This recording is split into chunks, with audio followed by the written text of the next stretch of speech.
Siemanko, witamy na kanale Mototox. W dzisiejszym odcinku motocykl, który nie powala osiągami, nie jest specjalnie wybitny w kwestii turystyki, ale za to jest do bólu poprawny, niezawodny i do tego bardzo ładny. Przed Wami Kawasaki Versys 650 w najnowszej odsłonie. Oglądajcie!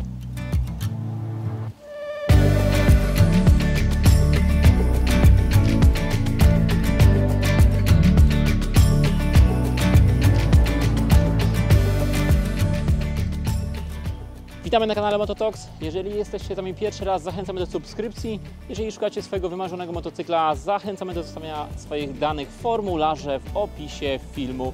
Skontaktujemy się z Wami i porozmawiamy o motocyklach. Przed Wami motocykl, który na rynku okazał się motocyklem bardzo lubianym. Motocykl, który ma swoją już bardzo długą historię. I w kategorii tych średniaków, motocykli uniwersalnych, motocykli można powiedzieć sportowo-turystycznych, już wyrobił sobie opinię motocykla bardzo porządnego, czyli Kawasaki Versys 650. Maszyna, która jest z nami już prawie 20 lat w sprzedaży, oczywiście w kilku różnych odsłonach, ale jedno się tutaj nie zmienia: stalowa rama oraz bardzo porządny, bardzo trwały silnik pojemności 650 cm3, 2 cylindry w rzędzie oraz silnik generujący moc konkretnie w tym modelu 67 koni mechanicznych. Mamy tutaj moment obrotowy na poziomie 61 N. Oczywiście są to parametry, które patrząc na motocykle konkurencji może i nie powalają, ale czynią z tego motocykla motocykl bardzo wszechstronny, dobry dla użytkowników początkujących, ale też takich, którzy tym motocyklem chcą się poruszać na co dzień, nie potrzebują jakiejś ogromnej mocy, ponieważ powiedzmy użytkują ten motocykl w mieście. Jeżeli chodzi o silnik, to oczywiście na przestrzeni tych paru lat konstrukcja się delikatnie zmieniała, ale była to tak zwana kosmetyka, czyli można powiedzieć, że jest to bardzo sprawdzona konstrukcja. Na początku było okolice 61 koni, później 64, teraz mamy 67 koni mechanicznych i normę emisji spalin Euro 5+. Oczywiście wielu użytkowników może mówić, że konkurencja mocno już to Kawasaki wyprzedziła, nawet patrząc na takie motocykle, które również są produkowane mniej więcej około 10 lat, tak jak Yamaha, czy tak jak Suzuki. Tu Suzuki ze swoim modelem DL 650 chyba było najbliżej Versysa 650. Jeżeli chodzi o Yamaha zawsze miała te parametry troszkę bardziej sportowe, więc ich CP2 miała troszkę więcej momentu z dołu, no i ta moc w okolicach 75 koni mechanicznych, było to wyraźnie odczuwalne. Natomiast Kawasaki ma swoją rzeszę fanów z uwagi na to, że ich silnik pracuje bardzo poprawnie. W nowszych generacjach zwiększyła się troszeczkę elastyczność tego silnika. Mamy fajny moment obrotowy w niskim i średnim zakresie. Oczywiście ta moc się dość szybko kończy, ale jakby do użytku codziennego to w zupełności wystarcza. Jeżeli chodzi o charakterystykę tego silnika, mamy tu taki specyficzny dźwięk takiego troszkę terkotania na tych niskich obrotach, a dopiero jak maszyna wkręci się powyżej tych 4, 5, 6 tysięcy obrotów, ten dźwięk zmienia się w taki fajny, ryczący gang, który daje też taką fajną, akustyczną przyjemność z poruszania się tym motocyklem. Ale dla kogo i do czego jest ten motocykl? Zwróćcie sobie uwagę, że pozycja w tym motocyklu jest bardzo komfortowa. Mamy wysoko uniesioną kierownicę, która pozwala tym motocyklem przemieszczać się z pozycją wyprostowaną, czyli z pozycją komfortową. Jeżeli chodzi o zabudowę, jest to taka klasyczna półowiewka, czyli mamy zabudowaną przednią czaszę z odsłoniętym silnikiem. Tutaj rozbudowane części powodują, że mamy fajną ochronę przed wiatrem, ale oczywiście nie za dużą. Jeżeli chodzi o przednią owiewkę, owiewka jest skromna, więc ta ochrona przed wiatrem przy większych prędkościach nie będzie jakaś ogromna i powalająca. Natomiast to, co robi Kawasaki, to na pewno kwestia wizualna.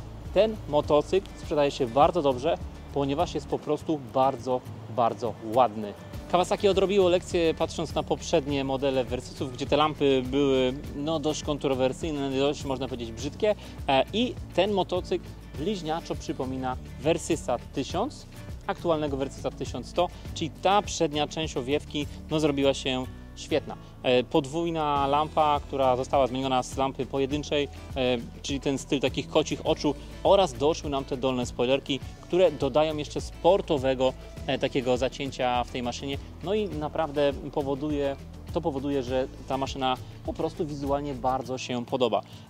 Zgrabny przód, tutaj smukłe przetłoczenie zbiornika. Wszystkie te elementy osłon bardzo dobrze się z tym motocyklem komponują. Rama pomocnicza i ten też zgrabny tył. Przejście ładne, płynne do tylnej części motocykla. Fajne aluminiowe uchwyty, które oczywiście służą nam do podłączenia kufrów bocznych i oczywiście możliwość zamontowania płyty i zamontowania kufra centralnego. Oczywiście ta tylna część jest dość króciutka, filigranowa, tak żeby w opcji bez kufrów, bez dodatkowych obciążeń motocykl wyglądał też bardzo zgrabnie. Tylna lampa przyciemniona LEDowa wygląda super, świetnie się prezentuje i ten tył też wygląda bardzo, bardzo zgrabnie, więc tutaj na pewno ogromnym plusem tego motocykla jest to, że ten motocykl się po prostu podoba i pewne kwestie techniczne tutaj się po prostu wybacza. Jeżeli maszyna cieszy oko, no to na pewne rzeczy się już tak mocno nie zwraca uwagi. Idąc dalej, jeżeli chodzi o kwestię tutaj zawieszenia tego motocykla, też bardzo dużym plusem jest to, że mamy tutaj regulację. Co prawda jest to regulacja rozdzielona, ale jedna laga, oczywiście zawieszenie klasyczne, średnica 41 mm. Mamy tutaj w jednej ladze regulację napięcia wstępnego sprężyny, a w drugiej ladze regulację tego tłumienia odbicia. Więc każda laga jest odpowiedzialna za coś innego. To rozwiązanie funkcjonuje, to rozwiązanie działa, więc faktycznie, czy ktoś chciałby tym motocyklem troszkę bardziej, może nie to, że sportowo, ale bardziej dynamicznie pojeździć, to może to zawieszenie do siebie dopasować. A oczywiście, jeżeli ktoś chciałby zapakować tutaj sobie kufry lub jeździć w dwie osoby, to też taka oczywiście możliwość jest po dopasowaniu zawieszenia pod swoje potrzeby. Tylny amortyzator, bardzo charakterystyczny w Kawasaki, czyli taki amortyzator leżący, ustawiony nie centralnie, tylko właśnie przesunięty w prawą stronę motocykla.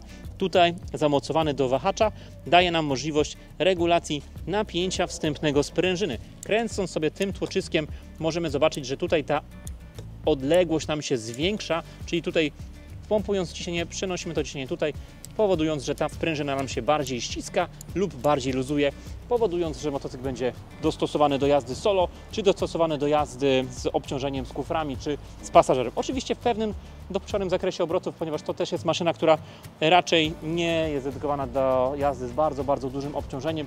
Raz, że silnik tutaj po prostu nie będzie dawał rady, a dwa, że to jest maszyna raczej lekka i raczej dla jednej osoby.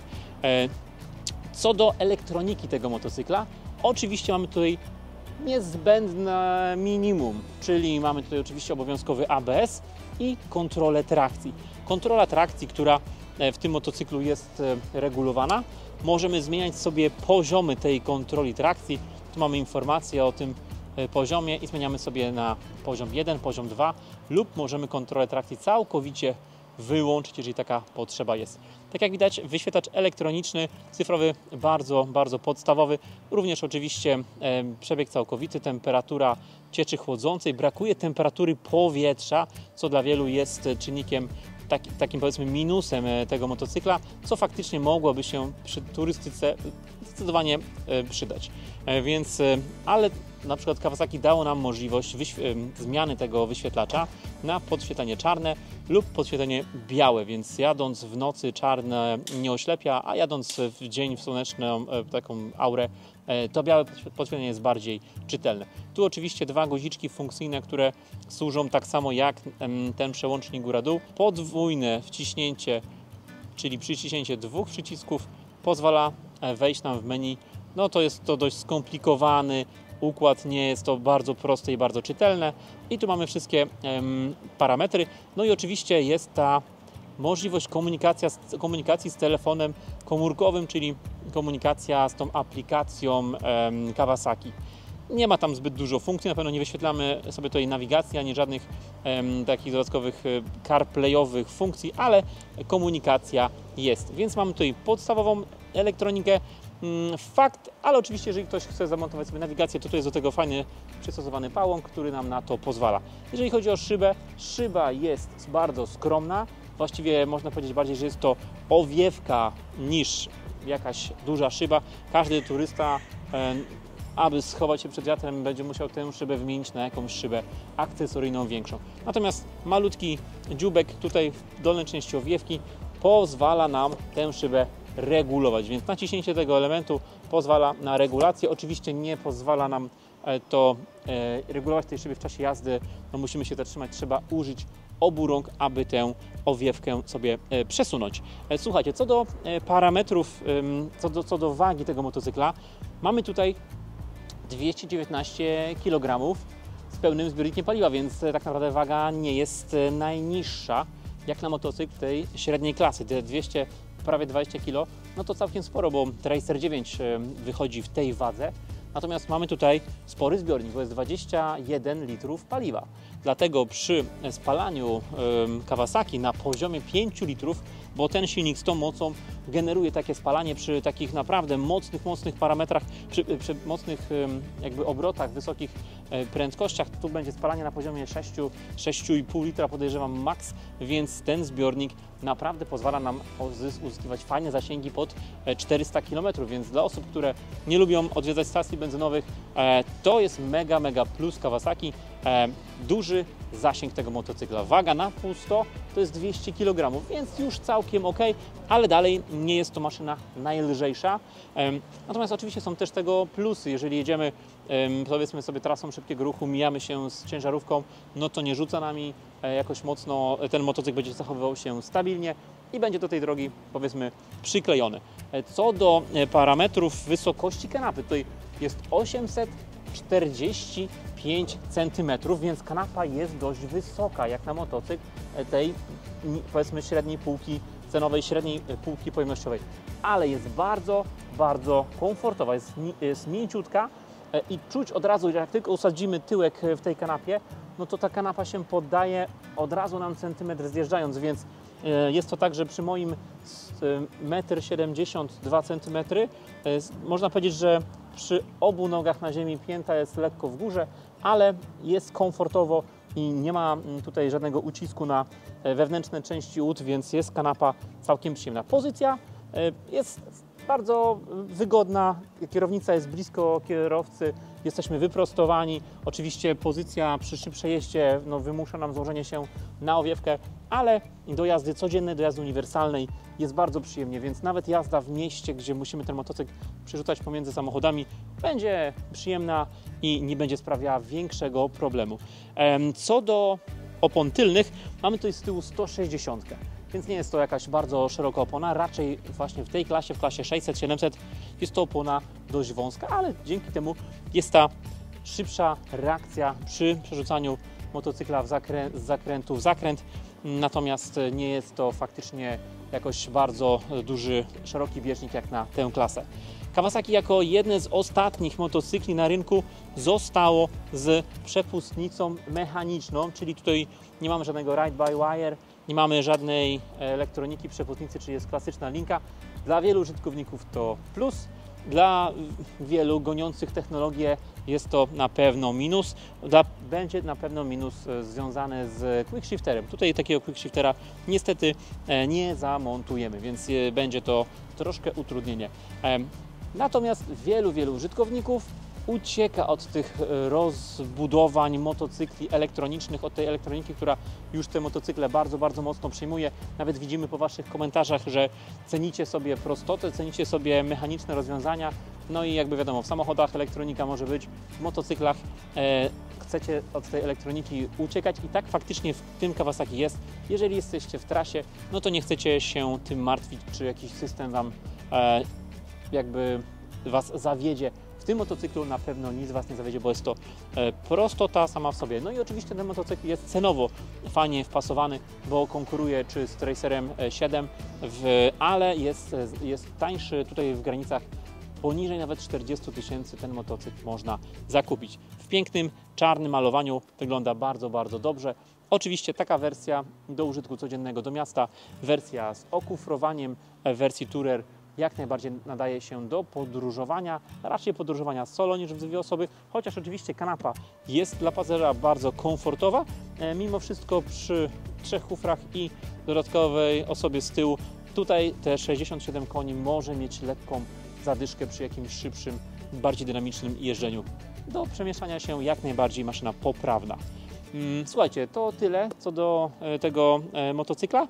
Jeżeli macie jakieś pytania, to zostawiajcie je w komentarzu, chętnie spróbujemy na wszystkie odpowiedzieć. Jeżeli chcielibyście taki motocykl zobaczyć na żywo, zapraszamy do salonu Moto46 w Szczecinie, gdzie taka maszyna często na miejscu jest dostępna od ręki. Także dzięki wielkie, do zobaczenia i do następnego.